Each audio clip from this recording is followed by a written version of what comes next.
Hi there, everyone. It's Tony here. We're at the Woodstock Doubletree Hotel here in Cape Town. And here I have one of our participants from Train the Trainer course. So tell us about yourself. I'm Fatoumata Gnine Fofana from Mali. I'm a PhD student from the University of Science, Technique and Technology of Bamako. And my host institution is the African Center of Excellence in Bioinformatics and Data Science from Mali. Okay, so you sort of traveled all the way from Maui here to Cape Town to participate in the Train the Trainer course. Yes. Are you currently planning training in your host institute or your country? Yes, as I'm also a chairwoman of Malian Data Science and Bioinformatics Network. Okay. And our goals are to plan like workshop webinars to help our students Yes. become a researcher in bioinformatics and data science. Okay, so there's a lot of need for more bioinformaticians, for more data science, computational sort of work on the African continent as a whole. And I think since the 2020 COVID pandemic, we've seen this shortage of skilled individuals, whether it's in the labs, in the universities. What's being done sort of to address that shortage? Okay, so for that case in Mali, like we are facing like some problem with electricity, network connections, Yes. but at least we are still trying to figure out and how to help people who are in need in bioinformatics and computational needs by organizing some type of in-person training and very restricted, taking into account that there was COVID, so it's very restricted when you are inviting people in person to do the training. So we redo that like once, 2, 3 times, depending on people's needs. And also when we organize that, first of all, we ask people what they really need. We see some people will say, okay, doing their research work, they don't really need like to do a bioinformatics master or a bioinformatics diploma. They just need specific tools, how do we use it and how I can incorporate it in my research work. So based on that, we try to build like a program, short training to help them to get those basic skills and also to help them like in case they want to do their own analysis, so from what they can start. Yeah, so there's many communicable and non-communicable disease, Yes. and there's no way a person is going to be skilled or knowledgeable in everything. Yes. So you try to give them some foundational basic skills, Yes. so that they can, take away from those training, Yes. and perhaps if a new pathogen emerges tomorrow, they are able to translate those skills into Yes. surveillance of that new pathogen. Yes. Okay, I see. And I think we were chatting early in the week, and I mentioned to you we did complete a advanced bioinformatics course on malaria. Yes. And your colleagues were assisting us with training, that course. Do you have a very strong sort of lab with many experts in terms of bioinformatics skills, whether it's wet lab or even using AI or big data perhaps? Yes, from now we have some labs who are very advanced on bioinformatics skills, but in data science we don't have much. We have few. Okay. But we still collaborate with external people from other institutions, from other research structure to help us. So to how we say that in Upskill exactly individuals. Yes. Okay. And then in terms of, you've seen the training, now you're here for a week. Yes. There's not many females in the room. And Yes. it's a sort of male-dominated field. I don't know because if it's coding or computational, but why do you think there isn't enough young female scientists that want to study bioinformatics, that want to work, in this field? So that's my own opinion.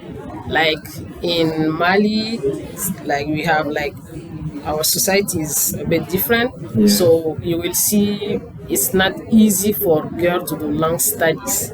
Okay. So you will see if you are living with a parent. So for them, you start school at a certain level. So you have to be independent. You have to find work. You have to build your own family. Right. So that's the first point. The second point also, sometimes it's difficult when you're self-founding to do advanced study also. So there's that element of sort of culture where you have to be at home. And Yes. stuff, and then obviously lack of resources. Resource, because exactly. You can't, study for a master's or PhD if you don't have funding. Funding, exactly. All right. No, that does make a lot of sense. And I think that's also what we see in some of the other African countries. Yeah. And then I think, what sort of challenges do you sort of work with? I mean, you probably do have a number of pathogens that you surveillance or keep, monitoring in the country. But do you have data challenges? Do you have sample collection challenges? Do you have resource issues? Yes. For the data collection, like as I said, now in Mali, you cannot do research without money. Okay. So now it's very difficult to secure funding. Yes. Because our local authorities, now the priority is the security, knowing that what the country is facing. Right. So in case you want to run a study, you have to find funding external. Okay, so the government does. Yeah, the government, like this 5 years, it's very difficult to secure funding locally. Okay. So we have to write grants, small projects, and in case you get money, you can run your project. But the problem with data collection also is the barrier language. Okay. So most of our people doesn't speak English. Yes. We are a French country. Yes. And also our local language, Bambara. So you have to be able to explain to the community what you are doing and the research is for what. Okay. What's the final result? What are you going to do with that study? How you can help the community. You must really motivate why there's Exactly. a need for you to collect these data for you to do the study. So wherever you want to do your data collection, you have to involve the community. Okay. Yes. And I mean, since COVID, we've seen this stream of sort of fake news or Yes. people being misled by information. And I mean, as a scientist yourself, Yes. how do you sort of try to help the community, try to help, people coming out of varsity with these facts versus fiction? So what we do in our side, first of all, we try to be in touch with the community, Okay. all the responsible from there, and explain them first. Okay. And if they agree, so they can give us their consent and we can communicate with the other people and explain them also what we want to do. Right.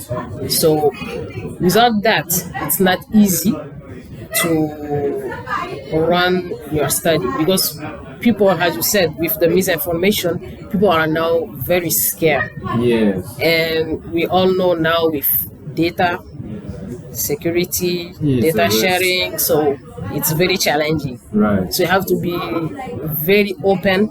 You have to communicate a lot, and anytime you have news or during your research, we plan, but sometimes it doesn't go how you plan. Yes. So you have to be very open and communicate all time. Flexible. Exactly. Okay. I think what I really want to understand is, the field of bioinformatics, it's still relatively new, right? It's like Yes. 5-10 years. And Yes. now we've seen big data, there's a focus on AI. Yes. Is there a need for training in these areas? And how do maybe other organizations like Africa Seeds, how do they support you to really upskill individuals in your country or your institution? So, coming to AI, we really need now those skills, because most of all the tools we are using rely on AI. When you're doing dry lab, you got it. Even wet lab now, we use AI. Those robots for your exactly. Yeah. So yes, we do need it, but as I said, each country has its own reality. Yeah. So from now, if you are skilled and we have like support for capacity building and for infrastructure, it will really help us. Okay, so you actually need support in terms of experience training to really share the knowledge. Exactly. Workshops like this, or other training to help those intermediate or novice people to gain the skills. Yes. And then in addition, you might need actual hardware resources, whether it's cloud computing or infrastructure in your own institution to actually run the workflows, run that analysis. Yes. All right. Now that makes sense. So as we sort of come to the end of this, I want to really ask you, what sort of words of wisdom can you give to other people who want to come into this field? If someone graduated from university, there isn't a degree in bioinformatics. They only get to that, on a master's or postgraduate level. And some universities don't have a degree in data science. Yes. So how do they, someone who's studying like a BCom or biology or science degree, how do they transition into this and how do they progress in their career? Very tough question. How did you transition? Tell us about your own experience. Also, for me, I had a bachelor degree in microbiology and biochemistry. Okay, so you're coming from the biology background, yes. Okay. So during my master, I had the opportunity to be one of the first students to do master in bioinformatics in Mali. Oh, okay, wow. Yes, so after my master also, I'm still pursuing my PhD in structural bioinformatics. Okay. So for my case, I can say I had chance because before ending bachelor degree, the master program was already settled. Exactly. So you had the opportunity to transition. Exactly. And I'm gonna tell that it's a secret, but I was I don't have that patience like to still work on wet lab. Oh, okay, you wanted to be exactly. And I also noticed that when you're in wet lab, it's like, that's my opinion, it was like a closed circle. You're always alone in the lab doing your how we say that, your sequencing and exactly, you repeat, and sometimes you're like, you don't communicate a lot with people, like maybe during meetings, but it's for me a bit unsocial. You get my point? So I didn't want to continue in that way. So I said, okay, what else I can do?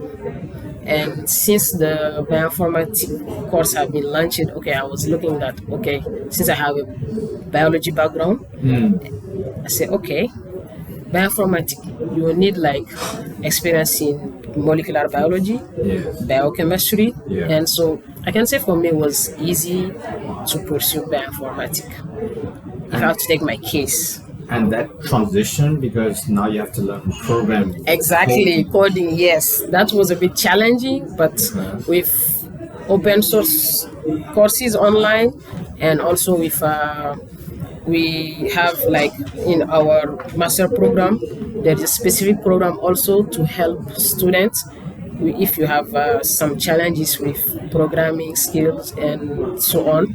There's a coaching, mentoring people there to help you, to upgrade those skills. Okay. So no, I think it's very important for some of our participants to hear your perspective. Okay.